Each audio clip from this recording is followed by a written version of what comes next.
சின்னவேடம்பட்டி வயல் தோட்ட பகுதியில் முக்கியா என்பவர் பாலாஜி குஷன் ஒர்க்ஸ் தனியார் பர்னிச்சர் சோபா தயாரிக்கும் குடோன் ஒன்று செயல்பட்டு நடத்தி வருகிறார். இந்த குடோன் இன்று மதியம் திடீரென தீப்பற்றி மளமளவென எரிந்துள்ளது. இதனை வழியாக சென்ற வாகன ஓட்டிகள் தீயணைப்பு துறையினருக்கு தகவல் தெரிவித்துள்ளனர். தகவல் அடிப்படையில் சம்பவ இடத்திற்கு வந்த தீயணைப்பு வீரர்கள் தீ அணைக்கும் பணியில் ஈடுபட்டு வருகின்றனர். பர்னிச்சர் கடை என்பதால் மற்றும் சோஃபா தயாரிக்கும் கடை என்பதால் அதிக பொருட்கள் உள்ளதால் தீ மளமளவென பரவி கடை முழுவதும் எரிந்து கடையில் உள்ள அனைத்து பொருட்களும் கருகியது.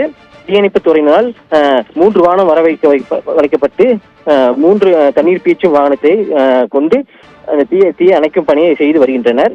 பர்னிச்சர் கடையில் ஏற்பட்ட தீ விபத்தால் பல லட்சம் மதிப்பிலான பொருட்கள் தீயில் எரிந்து நாசமாயதோடு அப்பகுதியில் முழுவதும் புகை மூட்டமாக காட்சியளிக்கிறது.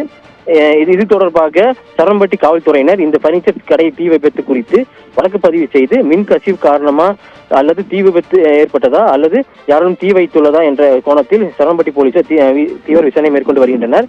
இந்த முதல்கட்ட விசாரணையில் அந்த அடுக்கி வைத்த மரத்தின் மேலேக மின்கம்பம் கசிவு ஏற்பட்டதால் மின்கம்பமும் அந்த மரமும் உரசிய காரணமே என்பது முதல்கட்ட தகவல் தெரிய வந்துள்ளது. அபர்காம்,